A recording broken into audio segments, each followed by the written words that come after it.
Lorsqu'Eminem a été signé par Dr. Dre et que son album Slim Shady a explosé, il a acheté sa première petite maison près d'un parc de caravanes à Détroit. À cette époque, Eminem était sur la route presque tous les jours. Mais chaque fois qu'il rentrait chez lui, la police était toujours à sa porte parce que des fans attendaient devant sa maison ou parfois même dans sa piscine. S'il quittait la maison pour aller faire des courses, une bande de fans se tenait à sa porte et se mettait à applaudir parce qu'ils attendaient Eminem depuis des heures. Chaque fois qu'Eminem était chez lui, des inconnus frappaient à sa porte jusqu'à ce qu'il en perde presque la tête. Alors Eminem s'est procuré une arme et a attendu que quelqu'un d'inconnu frappe à nouveau à sa porte. Un jour, l'heure était venue. Eminem entendit un grand bruit à sa porte d'entrée et vit à travers le Judas un jeune homme frapper de toutes ses forces à sa porte d'entrée. Derrière le jeune homme se trouvait une voiture qui attendait le garçon. Eminem a donc saisi son arme, a ouvert la porte d'entrée et a pointé le pistolet sur la tête du garçon qui a immédiatement tenté de s'enfuir vers la voiture. Mais ses amis étaient également effrayés et sont partis sans leur ami. Le garçon a donc couru après la voiture, tandis qu'Eminem s'est rendu compte qu'il allait devoir quitter le quartier.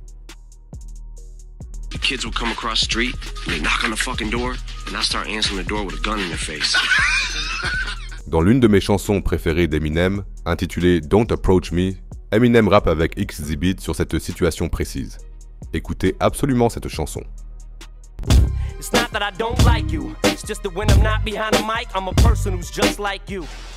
Avant de devenir une star, Redman, comme beaucoup de rappeurs, vivait dans la rue.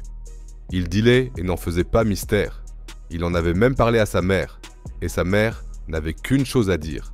Quoi que tu fasses dans la rue, n'en ramène rien à la maison ou je te mets à la porte. Redman s'assurait donc toujours que sa mère ne découvrait pas ses activités et cachait les affaires dans sa casquette lorsqu'il rentrait à la maison. Mais un jour, Redman a été un peu négligent. Ce jour-là, Redman est rentré un peu plus tard et s'est dépêché de rejoindre sa mère à table. Comme il était pressé, il a oublié d'enlever sa casquette avant. Et donc, sa mère lui a fait enlever sa casquette pendant le repas. Redman, déjà fatigué par la journée, a négligemment enlevé sa casquette, provoquant la chute d'une pile de sacs par terre. Il avait enfreint la seule règle de sa mère, alors elle l'a mis à la rue le soir même. Aujourd'hui, Redman dit que sa mère a fait exactement ce qu'il fallait, car cela l'a rendu plus discipliné. Je pense qu'il est temps de faire un documentaire sur Redman. Qu'en pensez-vous? Si vous êtes partant, faites-le moi savoir dans les commentaires. And she's like, yo, take your hat off at the table. Took her hat off. Coke bottles everywhere. She said, get the fuck out. Si vous deviez nommer les 10 meilleurs rappeurs de la côte ouest, 2 d'entre eux ne devraient certainement pas manquer à l'appel. Il s'agit de Snoop Dogg et Ice Cube. 2 rappeurs qui jouissent désormais d'un statut légendaire. Mais peu de gens savent comment ils se sont rencontrés. Ice Cube avait pourtant raconté l'histoire récemment. Snoop Dogg et Ice Cube se sont rencontrés lors de la soirée de lancement du premier album de Snoop Dogg, Doggy Style. Ice Cube était également invité à cette soirée. Suge Knight avait loué un yacht spécialement pour l'occasion. Et tous les membres de Death Row Records étaient présents. Quand Ice Cube est arrivé au yacht et a vu tous les gangsters, il a eu un très mauvais pressentiment. Mais il est quand même monté sur le yacht pour rencontrer Snoop. Snoop Dogg et Ice Cube ont donc pu se parler pour la première fois, même si la conversation a été très brève. Car juste au moment où le yacht s'apprêtait à quitter le port, Ice Cube est reparti avec une seule idée en tête. I'm not getting in the water with Death Row. Beaucoup de gens ne savent même pas qu'il y a eu une brève et inutile dispute entre Tupac et Xzibit à cause d'un petit malentendu. En 1995, Xzibit et Tupac ont enregistré simultanément leurs albums All Eyes on Me et At the Speed of Life, 2 classiques. Cela a donné lieu au single How Do You Want It de Tupac, dans lequel il rappait la phrase suivante. Et sans connaître cette ligne, Xzibit a rappé les mots suivants sur son premier single Paparazzi.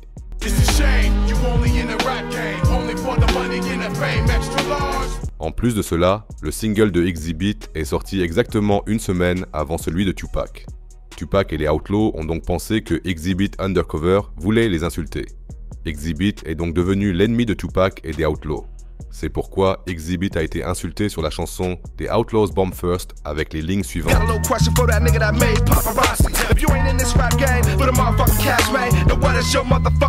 Mais Xzibit n'avait jamais voulu critiquer Tupac ou les Outlaws. C'est pour ça qu'il n'a jamais répondu à la chanson.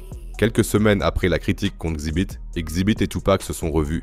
Ils se sont serré la main, mais n'ont malheureusement pas eu le temps de parler du malentendu. Et quelques jours plus tard, Tupac a été tué par balle à Las Vegas. Cependant, Xzibit a quand même eu l'occasion de parler aux Outlaws, et il est vite devenu clair qu'il n'avait jamais eu de problème avec Tupac ou les Outlaws. En 2021, ils ont même sorti une chanson ensemble intitulée One Nation, qui n'a malheureusement que 200 000 vues sur YouTube aujourd'hui. Mais avec cette chanson, même les plus grands détracteurs ont pu voir que Xzibit et les Outlaws n'étaient plus en conflit. Ou peut-être qu'ils ne l'ont jamais été.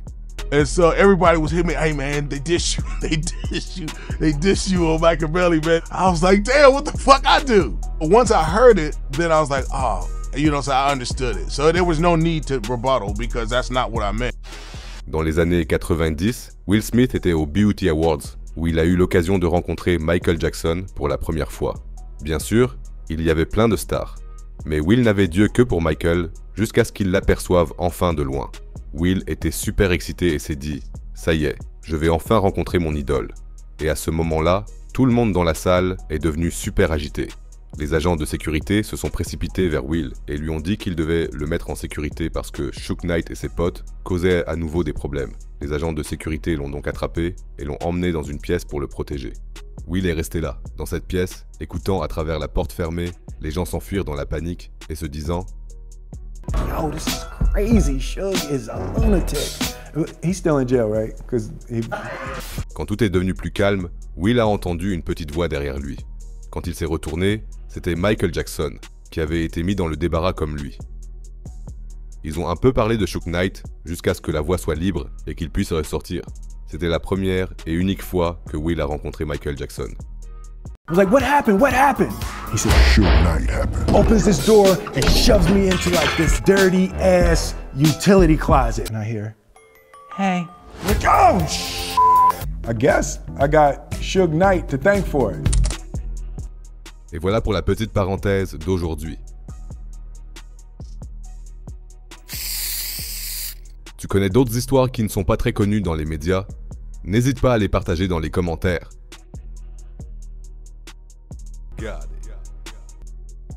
Merci pour ton soutien, tes commentaires et tes likes. Prends soin de toi et à bientôt dans la prochaine vidéo.